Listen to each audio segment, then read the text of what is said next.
شهر رمضان الذي أنزل فيه القرآن.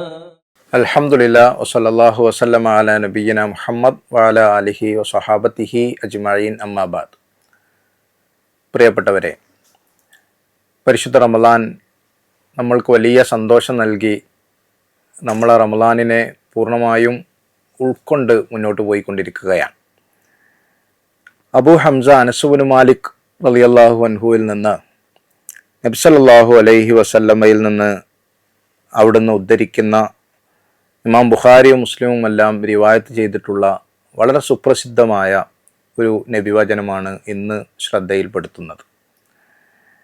നബി സല്ലല്ലാഹു അലൈഹി വസല്ലം പറയുകയുണ്ടായി, ലാ യുഅ്മിനു അഹദുക്കും ഹത്താ യുഹിബ്ബ ലി അഖീഹി മാ യുഹിബ്ബു ലി നഫ്സിഹി എന്ന്.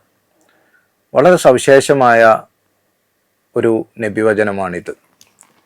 ഒരു വിശ്വാസി എങ്ങനെയാണ് അയാളുടെ വിശ്വാസത്തെ സമ്പൂർണമാക്കി മാറ്റേണ്ടത്, ഏതു ഘടകം കൂടി ചേരുമ്പോഴാണ് അയാളുടെ വിശ്വാസം സമ്പൂർണമായി മാറുകയും ഇസ്ലാം ഇമാജിൻ ചെയ്യുന്ന, ചിത്രീകരിക്കുന്ന ഒരു ശരിയായ വിശ്വാസിയായി ഒരു മുഅ്മിൻ, ഒരു മുസ്ലിം മാറുന്നത് എങ്ങനെയാണ് എന്ന് പല സന്ദർഭങ്ങളിൽ നബി കരീം സല്ലല്ലാഹു അലൈഹി വസല്ലം വിശദീകരിച്ചിട്ടുണ്ട്.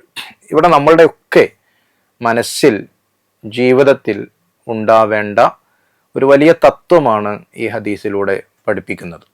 അതെന്താണെന്ന് ചോദിച്ചാൽ, നമ്മളുടെയൊക്കെ ഒരു ആഗ്രഹം, മനുഷ്യൻ എപ്പോഴും ഒരു സെൽഫിഷാണ്. അത് മനുഷ്യൻ്റെ ഒരു സ്വാഭാവികമായ പ്രകൃതമാണ്. ആ പ്രകൃതത്തിൽ നിന്ന് അവൻ സ്വയം വിചാരിച്ചാൽ അവന് പുറത്തു കടക്കാൻ സാധിക്കും. അങ്ങനെ പുറത്തു കടന്നുകൊണ്ടേ ഇരിക്കുക എന്നതാണ് വിശ്വാസി നിർവഹിക്കേണ്ട കാര്യമെന്നാണ്. മനുഷ്യൻ എപ്പോഴും എൻ്റേത് എന്ന ഒരു ചിന്തയിലേക്ക് വരുന്ന, അതല്ലെങ്കിൽ ഞാനുമായി ഏറ്റവും അടുത്ത ബന്ധം പുലർത്തുന്ന, മലയാളത്തിൽ പലപ്പോഴും നമ്മൾ പറയാറുണ്ട്, ഞാനും എൻ്റെ കെട്ടിയോളും എൻ്റെ കുട്ടികളും പിന്നെ ഒരു തട്ടാനും എന്ന് മലയാളത്തിൽ ഒരു തമാശ രൂപേണ ഒരു പ്രയോഗം നമ്മൾ പറയാറുണ്ട്. എന്ന് പറയുന്നത് പോലെ നമ്മളിലേക്ക് ചുരുങ്ങുന്ന ഒരു സ്വഭാവം മനുഷ്യർക്കൊക്കെ ഉണ്ട്. ഇപ്പോൾ നമ്മളുടെ വീട്ടിലാണെങ്കിൽ, അല്ലെങ്കിൽ നമ്മളുടെ കുടുംബത്തിലേക്ക് ചുരുങ്ങുമ്പോൾ ആ കുടുംബത്തിൽ നമ്മളുടെ മാത്രം, അപ്പോൾ നമ്മുടെ സഹോദരങ്ങളിൽ നിന്ന് മാറി നമ്മളിലേക്ക് നമ്മൾ ചുരുങ്ങും. പുറത്തേക്ക് ഇറങ്ങുമ്പോൾ നമ്മളുടെ സഹോദരങ്ങളും അടങ്ങുന്ന കുടുംബത്തിൻ്റെ ആളായി നമ്മൾ മാറും. നമ്മുടെ ഗ്രാമത്തിൻ്റെ പുറത്തേക്ക് വരുമ്പോൾ നമ്മൾ ഗ്രാമത്തിൻ്റെ ഒരാളായിട്ട് നമ്മൾ മാറും. നമ്മുടെ രാജ്യത്തിൻ്റെ, സംസ്ഥാനത്തിൻ്റെ പുറത്തേക്ക് പോകുമ്പോൾ നമ്മൾ സംസ്ഥാനത്തിൻ്റെ, കേരളത്തിൻ്റെ ആളായിട്ടാണ് വരിക. രാജ്യത്തിൻ്റെ പുറത്തേക്ക് പോകുന്നത് ഇന്ത്യയുടെ ഒരു പ്രതിനിധിയായിട്ടാണ് നമ്മൾ അറിയാൻ ആഗ്രഹിക്കുക, നമ്മൾ പരിചയപ്പെടുത്തുക. അങ്ങനെ സ്വാഭാവികമാണ്. നമ്മളിലേക്ക് ഇത്ര ചുരുങ്ങുന്നോ അത്രയും നമ്മളിലേക്ക് കൂടുതൽ മനുഷ്യങ്ങൾ ചുരുങ്ങും. ആ ചുരുങ്ങുന്നതിനിടയിൽ നമ്മളുടെ ഓരോരുത്തരുടെയും സ്വഭാവത്തിൽ ഉണ്ടാവേണ്ട ഏറ്റവും പ്രധാനപ്പെട്ട ഒരു സ്വഭാവമായി, ഒരു ഗുണമായി ഉണ്ടാവേണ്ട കാര്യമാണ് ഈ ഹദീസ് നമ്മളെ പഠിപ്പിക്കുന്നത്.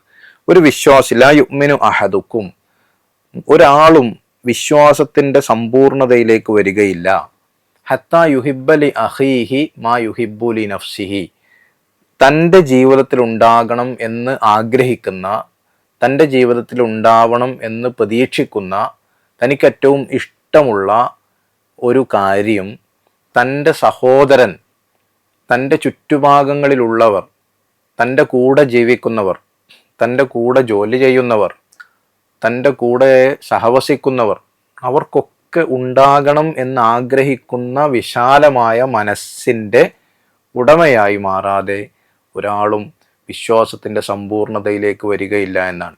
അപ്പോൾ നോക്കൂ, ഇത്ര ഒരു വലിയ ഒരു മാനവിക സങ്കല്പമാണ് പരിശുദ്ധ റസൂൽ സല്ലല്ലാഹു അലൈഹി വസല്ലം ഈ ഹദീസിലൂടെ നമ്മൾ പങ്കുവെക്കുന്നത്.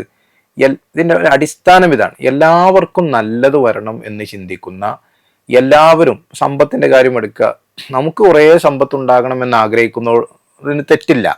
പക്ഷേ മറ്റുള്ളവർക്കും ഉണ്ടാകണമെന്ന് ആഗ്രഹിക്കണം. മറ്റുള്ളവർക്കുണ്ടാകുമ്പോൾ അതിൽ സന്തോഷിക്കണം. മറ്റുള്ളവർ സമ്പന്നരായി ഒരു വേള നമ്മളെക്കാൾ മുകളിലെത്തുന്നത് കാണുമ്പോൾ അതിൽ അസൂയ വരാതെ, അവർക്ക് ദൈവം നൽകുന്നു, അവർക്ക് അള്ളാഹു നൽകുന്നതാണ്, അവർക്ക് നൽകട്ടെ എന്ന് വിചാരിക്കാൻ സാധിക്കുക എന്നുള്ളതിന് നമ്മളെല്ലാവരും വിശാല മനസ്സ് എന്ന് തന്നെയാണ് പറയുക. ആരോഗ്യം നമുക്കുണ്ടാകുന്നത് പോലെ മറ്റുള്ളവർക്കുണ്ടാവട്ടെ, നല്ല വീട് മറ്റുള്ളവർക്ക് ഉണ്ടാവട്ടെ, നല്ല മക്കൾ മറ്റുള്ളവർക്കുണ്ടാവട്ടെ, നല്ല വിദ്യാഭ്യാസം, നല്ല തൊഴിൽ, നല്ല സാഹചര്യങ്ങൾ എല്ലാം മറ്റുള്ളവർക്കും ഉണ്ടാകണം എന്ന് ആഗ്രഹിക്കുന്ന, എല്ലാവരും നന്നാവട്ടെ എന്ന് ആഗ്രഹിക്കുന്ന ഒരു നല്ല മനസ്സിൻ്റെ ഉടമകളായി കുറേ മനുഷ്യന്മാർ ഈ നാട്ടിലുണ്ടാവുമ്പോൾ എല്ലാവരും അങ്ങനെ ആയിക്കൊള്ളണം എന്നൊന്നും പറയുന്നില്ലല്ലോ.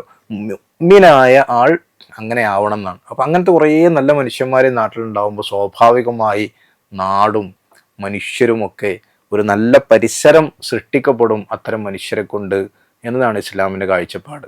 അങ്ങനെയുള്ള നല്ല മനുഷ്യരിൽ മസ്ജിദുകളിൽ നിന്ന് ഇറങ്ങുന്ന, റമദാനിൽ വ്രതമെടുത്ത് ജീവിക്കുന്ന മനുഷ്യർ കുശുമ്പില്ലാത്ത, കുന്നായ്മകളില്ലാത്ത, അസൂയയില്ലാത്ത, മറ്റുള്ളവരെ കാണുമ്പോൾ അവരെക്കുറിച്ച് ചീത്ത വിചാരങ്ങളില്ലാത്ത നല്ല മനുഷ്യരുടെ ഒരു കൂട്ടായ്മ സൃഷ്ടിക്കാൻ നമുക്ക് ഈ റമദാനിൽ സാധിക്കേണ്ടതുണ്ട്.